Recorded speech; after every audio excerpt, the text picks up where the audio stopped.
So back to the basic electronics course. Yes, benches. I just now got done taking a radio off the bench.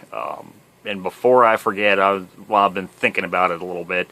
The basic electronics course I'm going to do. It's not I think I'm going to. I am going to do it.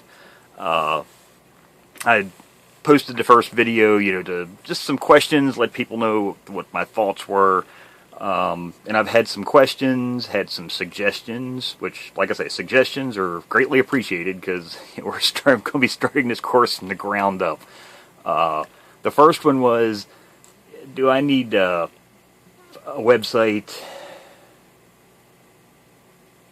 Or, now, some people made it, or at least one person suggested another website. It's a service. And actually, with a little bit more research, I've come to find there's actually several of them. But there's a really big one called Moodle, Moodle or Moodle, however you pronounce it, Moodle. And they're for educators. They're free. They don't cost anything. Thumbs up there. we love free because I want to keep this course. The education is going to be free. If you want to do the hands-on portion, that's going to cost you a little bit of money to invest in some stuff. But I'm trying to keep this so it doesn't cost anybody anything. And we just go out of focus, hocus pocus, focus. But the Moodle is an educational platform. It allows me to. I don't know who it was designed for, colleges and teachers or what, but I mean it's apparently used by big companies. It's an open source software system. I looked at it. It looks great. The problem is, honestly, I think it's just too much. I don't need anything super fancy. I need to put files up, parts lists, pictures of schematics. And man, I just can't stay in focus. Let me bring the camera down a little bit, maybe. Focus, focus, focus. That's why I need to write that down. That's one thing I need to do. Camera. Because this is actually being filmed with a cell phone. It has been ever since I've started YouTube videos. That's what I use, is a cell phone. Hey, it works. Yeah, so that's another thing I need to do. But, blasted thing, why won't you stay in focus? Never had this trouble before. What the hell's going on here? Yeah, I need to put something here for it to focus on. It doesn't like a sheet of white paper. Damn it! Cooperate. Okay, this is getting ridiculous here now. There. I don't know. Maybe it doesn't like the lines on my paper or something. I didn't have a problem the last one I did with this sheet of paper. But yeah, I need to. So camera. Yeah, I'm going to have to do some research on get an actual digital camera. But the website. So Moodle. It's an educational platform. You can design tests. Hell, it even has YouTube integration. Just all kinds of features, but man, it's going to be, for starters, a hell of a learning curve for me. And I honestly, I think for you guys and girls, the users, it's just I don't need anything that fancy. It's just I'm trying to keep this simple. You're going to have enough shit to learn anyhow with this course. You don't need to be learning how to use somebody else's fancy integrated system for schooling. So I'm really thinking maybe a website. I just gonna have to bite the bullet, I guess. I didn't want to have to be spending a boatload of money on shit. But I don't know how much websites cost nowadays. I don't think that it costs that much. I had one years and years ago. But yeah, a website with like I say, a forum. That way you guys can interact, not just here on YouTube. You'll actually have somewhere where you can go and post pictures. That's another thing. That's something you can't do on YouTube. If you're working on a circuit, you'll be able to take a picture. Somebody else can look at it and say, yeah, hey, that resistor's in the wrong place, or the capacitor's in backwards or something. So, yeah, it's going to need something with a forum. Like I said, I'll need somewhere where I can upload files. So there'll need to be access, so you guys have access to files. And I'll need to be able to. I said I didn't want to have tests. The more I think about this, I really do think tests are probably going to be the best thing.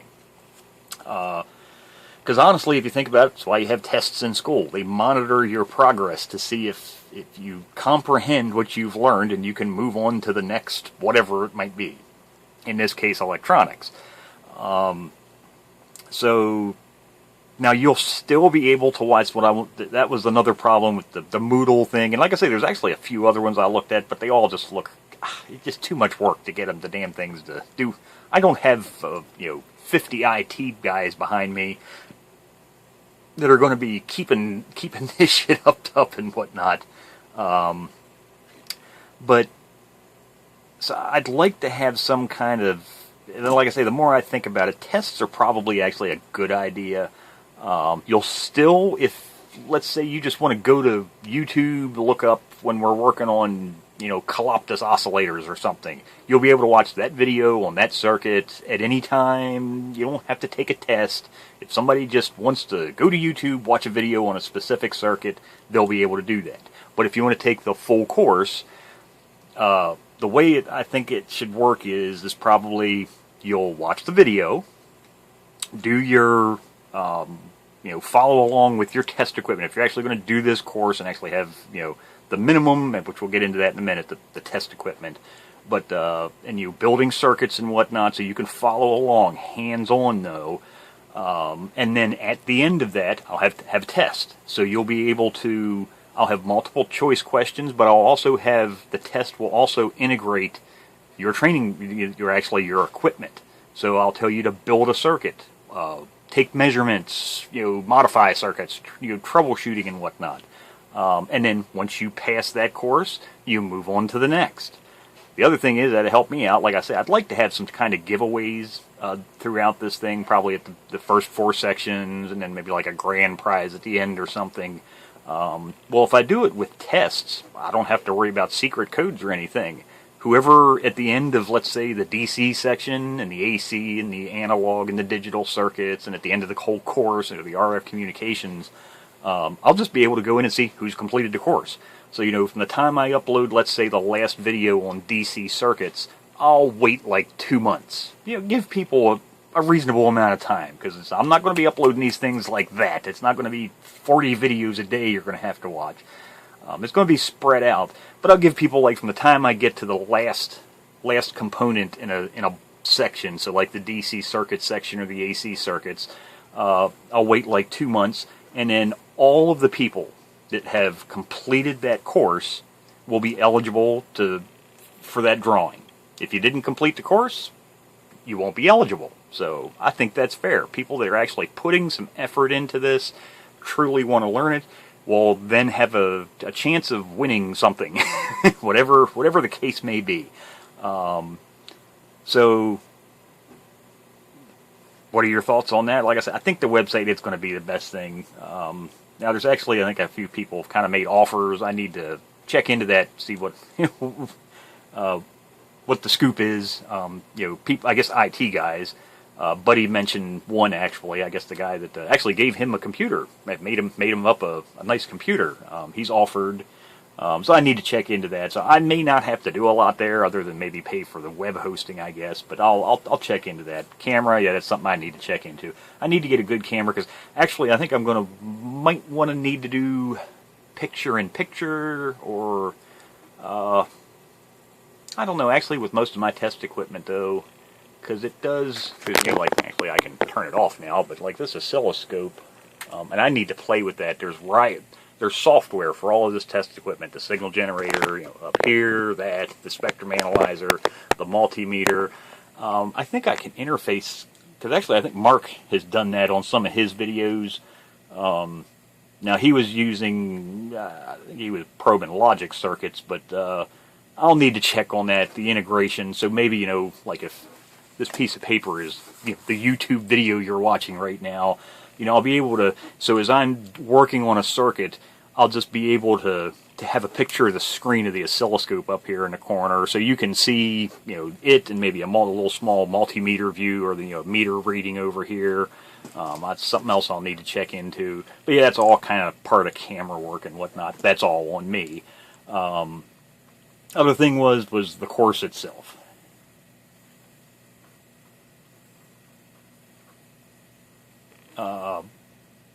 I guess I should say course material. I've had people in that last video left comments and people that emailed me. You shouldn't do one on basic electronics. Just do one on just troubleshooting. Or don't worry with the troubleshooting, I just want to learn the basics. Or how to do... People don't bother telling me what I should teach. I know what I'm going to teach. I've got... And actually, I appreciate your comments. Don't get me wrong. I want feedback because this is for you, for the world community. But I know what I'm going to teach. Everything. It's going to be from the bare basics to the troubleshooting of each of the circuits and everything in between. Some people have given me links to material and whatnot, books online and whatnot. Honestly, I don't. I appreciate your effort looking up stuff like that. I already have it. I don't need anything. I have. Oh God, what do I have? I have RCA, Zenith, old NRI. I've got some old Bell and Howell. God, what was that other one? I've got a Navy program. I've got dozens of training systems, full books. I've got bookshelves full of training material. If anyone's familiar with NIDA, they're a company still in business. I actually have and that's actually what I'm going through myself as well. Probably the best electronics training system on the planet right now. It's used in colleges, the military uses it and whatnot, but it's a big digital trainer with computer interface and a couple hundred cards that come with that thing. But I have all the training software, and I'm actually subscribed to their computer-aided training system. I've got that to use for reference. ARRL books. Like I say, I'm just overwhelmed. I know what I want to teach. I've got lots of reference material. You're going to get it all. You're going to get the basics, what the components are, how it works on a physics level minimum.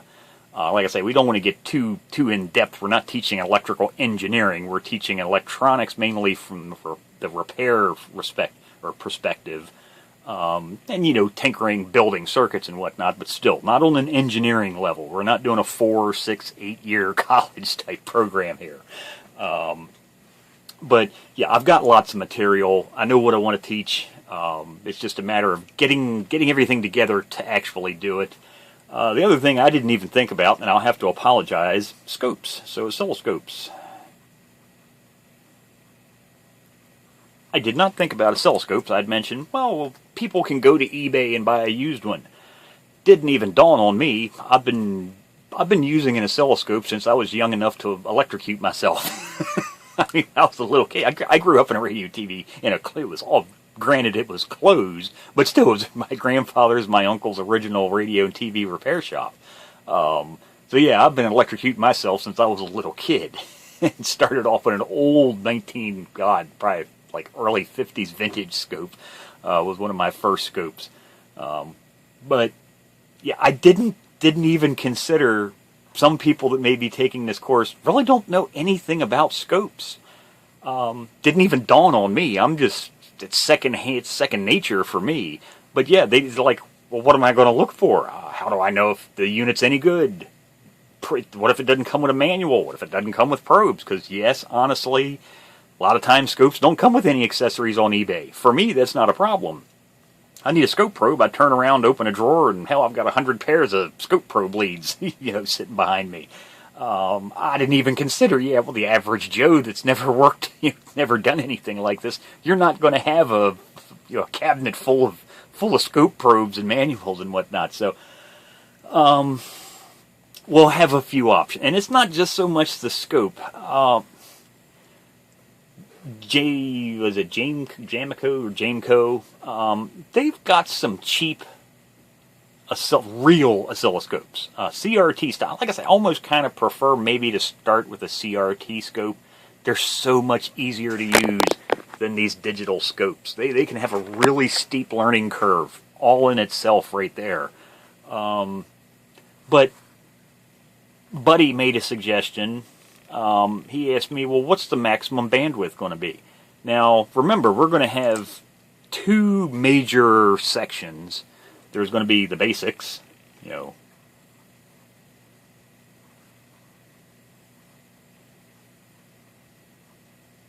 and RF communications. And this one's going to be made up of 4 sections: DC, ACE, analog, and digital. And what was I just talking about? Good Lord, I wrote this down and forgot what the heck I was saying. I got so much stuff bouncing around in my head. Oh yeah, the scope. Buddy asked, what is the maximum bandwidth I'm going to need? Not if you don't do that. Didn't even consider that. Yes, you'll need a fairly, not big, it's not like we're talking into the gigahertz, but yeah, honestly, if we're going to be doing this in the 27 megahertz range, your scope honestly should be 2 times your whatever frequency you're trying to view for really good viewing resolution. So, you're going to need 50 would cut it, but 60 megahertz would be better. But something I didn't consider was they have these cheap, and Buddy just did a video. So if you go over to the Radio Shop here on YouTube, Buddy just did a review video. Actually, he built one. It's an oscilloscope, little TFT LCD. It's a little kit, it's cheap. They're from China. They're like $15, 15, 20 bucks, somewhere around there. You had to go watch his video. From, what's the name of that company? Banggood. Now, they don't make them. They're, resellers. But it's a little module about that big. Now, granted, it's about as bare bones and basic. I don't know what the accuracy is. What I should do is get one and try it, because I don't know if it may be fine for looking at a waveform, but I don't know, taking quantitative measurements, how accurate it is. It may be fine, but by the same token, it's a $15 scope. Yeah, how good can it be for that much money? I wish somebody made something like that in like maybe the $100 to $200 range that maybe did a megahertz, because that one only goes to 200 kilohertz. Now, it would still probably work fine for this entire section of the course. DC, we don't really need a scope. That's either on or off. AC, yes, you're going to need the scope without it. No ifs, ands, or buts. You're going to have the scope for the AC, the analog, and the digital circuit sections. But actually 200 kilohertz would probably be fine for a maximum bandwidth in the basic electronics course, because the AC signals we're going to be looking at probably mainly in the audio range up to, several kilohertz or even 100 kilohertz. But I doubt, even with the analog, and even once we get into the digital section here, I doubt our speeds in the digital circuitry is going to get much up out of probably 10, 20 kilohertz, and at the max 100 kilohertz in speed. So, yeah, actually, that little 200 kilohertz, $15 TFT LCD scope might be okay. Like I said, I'm going to need to get one and try it. If I think it'll work, I might recommend that. I'm still going to recommend getting a real scope, but my recommendation, honestly, I don't know what to tell you. If you don't know what a scope is, I realize you haven't taken the course yet to learn what a scope is, how to use it, probes and whatnot. But, yeah, I mean, I can't hold everybody's hand. It's not like this is a school. You're going to a school and all of the equipment's provided for you in front of you. You're going to have to, some of this stuff, you're going to have to put a little bit of effort into this yourself, people. Now, Dave Jones, if anybody's not familiar with Dave Jones, here on YouTube, the EEV blog. Now, Dave's gotten all very commercialized, because that's basically what he does full-time now, is YouTube. It's how he makes his living, and that's fine. But his old videos, he used to have a lot of really good videos. I suggest you actually go and look at some of those. So if you go to EEV blog on YouTube, he's got at least one, maybe two. I think there's like two videos he did. We go out of focus again. Dagnabbit. Okay. Just don't like my paper today. If you go to the EEV blog, just look for some of his older videos. He did some basic oscilloscope videos. What to look for. Dave is an electrical engineer, so, he's whatever he tells you basically in those videos, you can take as the truth, as a fact. But he covers basic oscilloscopes very well in those videos, and that'll give you an idea of what to look for, different types of scopes, accessories, and whatnot. And I may do, once I get this course started, I may have have to do a separate video on scopes. This is basically what we're going to need type thing. But I'll check into that little cheapie. If I think the little cheapie will work for the basic electronics course, that will be great, because it's cheap and pretty much anybody can afford $15 to $20 for a little cheap oscilloscope. Now, it's a kit. You're going to need a soldering iron. You're going to need to assemble the thing. The surface mount components come pre-installed on it, but all the through-hole components, you have to do all the soldering. So they did the hard stuff, the surface mount that you may not be able to do, so it's all through-hole. Like I say, you can watch Buddy over at, write that down too,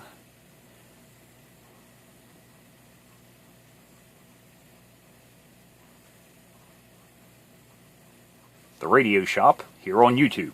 He just did that here, Lord knows when I'll get this video uploaded, but it was like a week or two ago. I think he did one on that little oscilloscope, that little TFT LCD screened oscilloscope.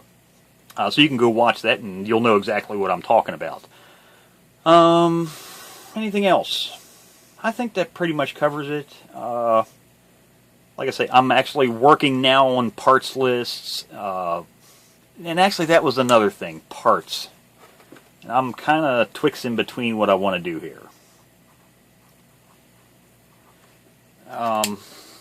Making a parts list isn't a problem. Suppliers, I mean, I've got parts here for myself. That's no biggie. But I'll try to probably, when I make the kit. So like I say, the DC section. I mean, each one of these sections here, DC, AC, analog, digital. There's going to be possibly dozens and dozens and dozens of videos in each one of these 4 sections. It's not like you're going to learn everything there is to learn about AC in one video. Well, you could, but it would be a very, very long video. But there's going to be a lot of parts involved. Granted, they're small, don't cost much, but still, there's going to be a lot of little parts. Supplier, yeah, trying to find them, just like with the scopes, if people don't know where to get them. So what I'll try to do is, with the parts list, I'm not just going to throw out a list that says, here's the parts you need. These are the part numbers. Have at it. Go find them yourself. What I'll try to do is come up with a list, maybe like DigiKey. I'll pick a common supplier. And I'm sorry, world community, but I'm going to have to base this on U.S. I'm in the U.S. The majority of my viewers are in the U.S., so the part numbers that I'm going to have to pick a supplier that's here in the U.S. So the rest of the world, you're going to be on your own trying to find, the parts. Like I said, it's not going to be anything obscure part you're not going to be able to find, but you'll just need to use a local source. Or you can order them from the U.S. You'll just have to have them shipped overseas. I have considered, and I'm still really twixt in between on this, because I don't sell stuff. I work on electronics, okay? That's all I do. I don't sell anything. I don't sell radios, I don't sell TVs, I don't sell antennas, I don't sell coax cables. I don't sell anything. I work on equipment. That's it. I really don't want to sell parts. Now, I mean, I sell parts when I fix something, so, resistor burns up in a radio, get off my finger. Actually, that's a wire. Reach over here and where's that little guy? There it is. Resistor burns up. Yeah, I put a part in a radio. Yes, the customer gets charged for the part that I replace or something. That's one thing, but I don't sell parts either. I may consider at the beginning of this course. I actually have 2 options, maybe. One, I do it. I'll build parts kits. Limited supply, one time only. I'll put together like 20, 50, or 100 parts kits, I don't know, something like that. I'll assemble parts kits. Basically, you make a PayPal payment, your kit gets shipped to you the next day. But it'll be a one-time thing only. Like I said, I really don't, and I'm not even really sure if I want to do that, because it's just going to be time. It's time. This course is going to absorb, well, it's going to cut into my working on radio time, for starters. I'm going to have to cut my workload in half. The radios I'm working on now, I'm only going to be able to do half of what I'm doing now for a year or two. If this course takes me 2 years to do, that means basically 1 year of my life's going to be wrapped up in this. I'm not going to be able to work on as many radios as I do now. It's just going to take such an enormous amount of time for me to do this. So if I don't have to do parts kits. Now, another thing is, I just got to thinking about, speaking of Jameco, they're an electronics kind of cheap supplier, whatnot, of parts, which is fine, actually, for this course. I think they build parts kits, maybe? I'll need to check in that. Or maybe if somebody knows, let me know. Maybe I can get a parts list together, get a hold of Jameco, see how much they'd charge to put a parts kit together. And then I could just leave a link in the video. So, you know, like at the beginning of all the DC circuit videos, or actually all of them, but there'd be a link, or get a website going here. I could just put a link on that website where, you know, I could point you to Jameco or another company, but a parts supplier that's willing to build parts kits, you know, small quantities, small relatively speaking. You know, we're not going to be ordering 100,000 kits. I do not think this course is going to be that popular, but maybe it could be several hundred, or hell, I don't know, maybe even 1,000. So, you know, if there's a company that anybody, or hell, if anybody that watches this video works for an electronics supplier, if you think they'd be interested in assembling parts kits, you know, it's going to be all the passives: resistors, capacitors, diodes, inductors, you know, coils, semiconductors, so basic diodes, transistors. We're going to have a few transformers, all the basic parts and whatnot. If you sell test equipment too, hey, that's great. Maybe if you could come up with a cheap kit, like a set of test equipment, a cheap little scope, cheap power supply, you know, everything I went through in the first video, our signal generator, you know, proto board, you know, all the little jumper wires you're going to need for your proto board. But yeah, if somebody could come up with a kit like that, I should contact Jameco, or like I say, if anybody knows of any companies that do that, or if you work for a company that does that, or you know somebody that works for them, ask them, hey, do you think your company would be interested in building parts kits and maybe coming up with and I don't expect a kickback on any of this, so, you know, whatever these companies, whatever they want to charge is going to be it. I don't need to make any money off of this. Same thing with test equipment. If they can come up with a package deal for you guys to save you money, I wouldn't have a problem putting a link on, like I said, I get the feeling I'm going to have to do the website thing. I wouldn't have a problem putting a link on the website to, you know, recommended test equipment. Now, honestly, I'd like to test that equipment out first. I don't want to go recommending something that's a piece of junk. But I don't have a problem if you want to send it to me on a demo basis. I use it for a day or two to try it out, see if I think it'll work, and then I'll send it back to you. I'll pay the shipping back to you. I don't have a problem with that. I don't expect to have to keep it. If you want me to keep it, that's fine, but I'd like to be able to try it maybe first, and I can say, yes, this should work fine for the course, and then I could recommend it. So, yeah, if anybody knows any parts suppliers, like I say, I know Jameco, I think they do kit assembly, but, yeah, so if anybody's got any ideas there. So there's just a little bit more of what's been bouncing around in my head. I've actually started on writing some of the course material. I've got through the, just basically the basics before you even touch anything. The safety aspect. Now, granted, we're mainly only going to be dealing with low voltage, so electrocution hazard is not really, other than your test equipment, don't go, you know, like anything. When you plug anything in, you know, there's a plug there, so, you know, don't go touching the pins. But yeah, I need to cover ESD, the basics of ESD compliance. So, you know, ESD mats and whatnot. Don't have to worry about that so much with the DC or the AC. But once we get into this analog circuitry, especially digital circuitry. Now with analog, actually even maybe before that, even just the AC, because we're probably going to be covering FETs in the AC circuits section, and FETs are extremely static sensitive. Now, again, that's something I will get to. An ESD mat, you don't need a fancy, ultra high quality rubber one like this. You can get cheapies on eBay.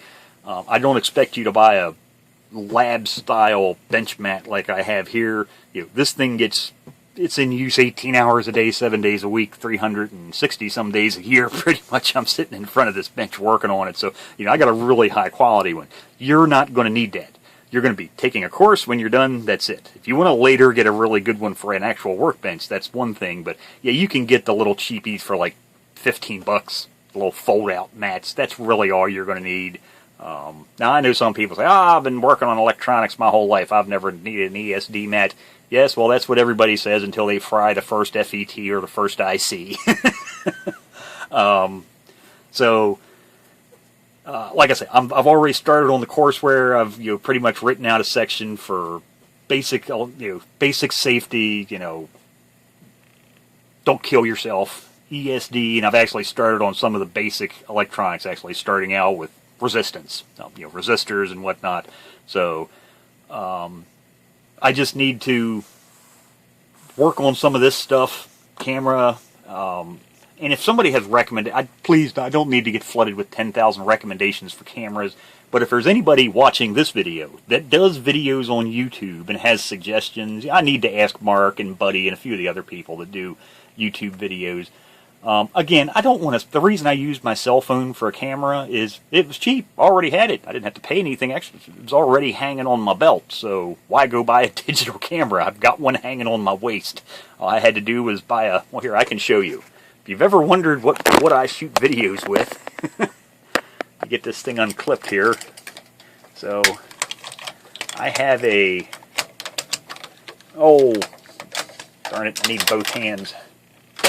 Okay, so what I have is this microscope mount, okay? So it's rotating base, got a power supply built into it, it's got little lights built into it, and this is actually the ring that the microscope head fits into, but it just pops right out. So that's spring-loaded. And then what I have clipped to that is this little guy. Now this actually starts out light. This centerpiece is actually flexible, and it was about 3.5 feet long. I just cut it off, pulled it out of the one end, shortened it up, and that just clamps onto that head unit. So, the camera is normally mounted in there, in that thing. It's just clamped on there, and then the little alligator clippy guy holds the camera. So actually, let me pause this so I can get my damn mount reassembled. So hold on just a second. Let me pause the video. Okay, so yeah, that's it. So I can stick this back in the mount now. Little grabby hands, and there. That's my camera. It's basic, simple, don't need anything fancy. But like I said, I'm going to need to work on that. Maybe 2 cameras, I don't know. And then, Christ, I guess I'm going to need a wireless mic or a head boom. Yes, God, it just... I've opened Pandora's box here. That's the problem. Every time I turn around, it's like, well, I should do this or get this, and... I may start off just doing the first videos with the phone as is, and that'll probably be fine for that. But once I get up into some of this other stuff, I'm going to have to work on that. Cause like I say, I'm probably going to want to have the picture-in-picture thing going, and that I think you have to do live while you're filming it. So I'm going to have to actually have a camera attached to a computer. I'm not going to be able to do it with a cell phone. I'm going to need a camera that's attached to the computer running, and then also be running the software for the like the oscilloscope or the multimeter at the same time, so I can get that little picture-in-picture thing going. And I'll have to play around with the Rigel. I don't even remember what the heck they call their software, but I'll have to play around with that a little bit and see how it works. But there you go. There's just a little bit more. Like I say, I apologize to the people about the oscilloscope. Didn't even think. If you've never used one, how would you know what to get? So, like I said, I'm going to check and see if that little 200 kilohertz version that Buddy has might work. Like I said, I'll end up buying one of those. I'm really leery of that. $15, man. That's cheap. It might be fine for a kid, but I don't know if it's going to survive the course. And honestly, I just don't know if it's going to have enough. Just not quite enough buttons on it, and it's probably going to end up being too dang clunky. So suggestions there. If somebody knows of a supplier that has a really cheap, if we could find the cheapest CRT scope, and by CRT I mean a cathode ray tube. So one of those, the old clunky style. Very easy to view, easy on the eyes, very easy to use is the main thing. So going to stay focused, and there we go. And like I said, I know Jameco. Actually, I got a Jameco catalog here. I think it's an old one. It's been years since I ordered anything from them. Yeah, actually, there's one. It is hell. This is from back in March 2016. But yeah, so you can see here, let's move the camera up a little bit. Yeah, you can see they sell a little bit of everything. The price, catalog. I'm actually trying to see if they had a link for yeah, they sell ICs. They sell actually anti-static work mats. Hell, there you go. Yeah, I mean $13.95 for a 19.5 by 23.5. So, you know, like I said, we don't need ultra fancy work mats like this. Trying to see if they actually had a thing in here about, actually there is a kit section. Because that's what I want to see is, do they assemble kits? Because they have cabinets, you know, pre-made kits. You know, under their own name, they assemble these things with, you know, like this one's a linear IC kit. You know, there's a diode rectifier assortment. They've got a section in here somewhere, though, that they list all their kits. Trying to see if they actually tell you that, yes, we make custom kits. There. That's it right there. And I don't see any thing that says they make. I'll check on their website. I know I've seen somebody. It might not have been Jameco. Could have been another company, but somebody makes those. But yeah, they have. So I'll get back to the test equipment. See what cheap scopes go for, because I really don't know. I don't have a cheap scope. Multimeters. 20 and 30. I mean, that would be fine for this course, but like I said, 20.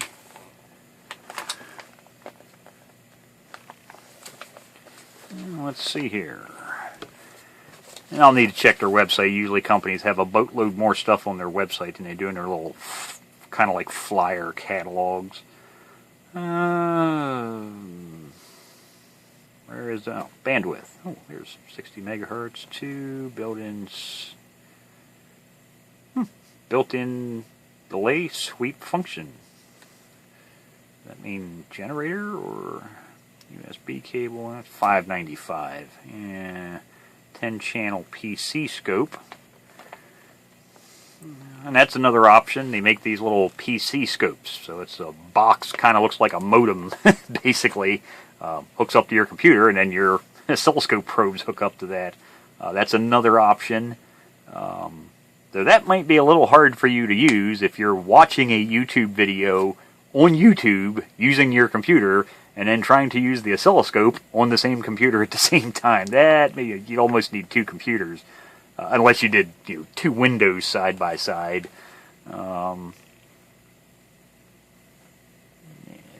Yeah, okay, actually these look kind of like the ones I guess Buddy has, just cost more. It's out of a catalog. And honestly, in electronics nowadays, cheap electronics, a year old is ancient history. So something that cost $50 last year might only cost $10 this year at the rate cheap electronics goes nowadays. But yeah, I mean, there's mixed signal, 2 megasamples a second, PDI interface, boards and headers, signal plug-in. So yeah, I mean, well, I'll have to check into that. Like I said, a CRT scope, man, that'd be the... Honestly, that's going to be the best thing to have, especially if you're going to do RF communication. If you're going to do the RF communications course, you're going to need a scope, a real scope. These little tiny play toys just, they're not going to work at all. They just don't have the bandwidth. But yeah, I mean, you go, get yourself... Actually, there's a recommendation, you know. I have no affiliation with this company. Like I say, hell, that's the newest catalog of theirs I got. But Jameco, where's their actually? There's their website right there, www.jameco.com. So you know, this will get a catalog. If you're going to get into electronics, man, trust me, you're going to need dream catalogs. Source for supplies. If you want to start building stuff, like they actually have a very good assortment of parts. They have 74 series, Logic ICs, 4000s, shoot, EPROMs, 8000, 6800s. All kinds of microprocessors. I mean, everything. Audio amps. I'm not going to go through the whole damn catalog. But LEDs. They got everything in here. Little project kits. which I might even use some of this type of stuff once we get into the actual training. Yeah, here we go. Stuff like this. Some of these kits, I'm not saying from Jameco, but you know, little pre-designed, already made kits. Well, they're not made. You actually assemble them yourself. Glare is killing me here. Trying to get the camera at a different angle. But yeah, I might be able to, like, for some courses when I'm doing training, I can recommend stuff like this. That way you don't have to worry about trying to breadboard it on a proto board. You can just get a, whatever the hell that says, super stereo ear. So yeah, it's probably just a little microphone with an amplifier circuit. But that would be good for the analog circuit when we get into audio amplifiers and whatnot. It might be easier if we just get something like that that's cheap instead of trying to build it on a proto board. You can just get one of these, and we might be able to use that as part of the training course. I'll consider that. I haven't sold myself on that idea, but the hell is that? Experimentation kit, Arduino and various electronic components. But so don't want to make this video too long. It's already 41 minutes. So there you go. There's just a little bit more on the electronics course. Some of the thoughts, what's been bouncing around in my head. Again, suggestions, comments, whatnot. Trying to make this user-friendly, so I'll end it here, and I'll look for your comments below.